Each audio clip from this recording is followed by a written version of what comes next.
زي بسألك كم الاحتمالية انك تشتريه؟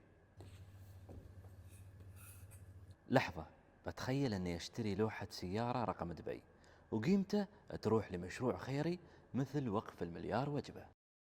يعني اللي صار امتلكت رقم سيارة مميز سعره فيه وانقذت حياة ملايين البشر بإذن الله. يعني رزق في الدنيا وصدقة للآخرة إن شاء الله. بما أنك تحب أرقام السيارات، أعطني نسبة من 100، كم احتمالية أنك تشتري رقم مميز من مزاد؟ 60%. 100%. زين، لو قلت لك فلوس هذا المزاد بتروح لمشروع خيري، كم بتصير النسبة؟ 80%. والله راح تزيد وتزيد بالعكس تتحمس للمزاد أكثر وأكثر. الناس في الإمارات معروفين بالخير، فلهذا السبب نشوف أشكال الخير عندنا كثيرة، منها هذا الرقم المميز وأرقام غيره بينعرضون في مزاد علني يوم السبت 8 أبريل في دبي، وبيروح ريعة لوقف المليار وجبة. بس تتوقعون كم بيوصل سعر رقم 7 كود بي دبي؟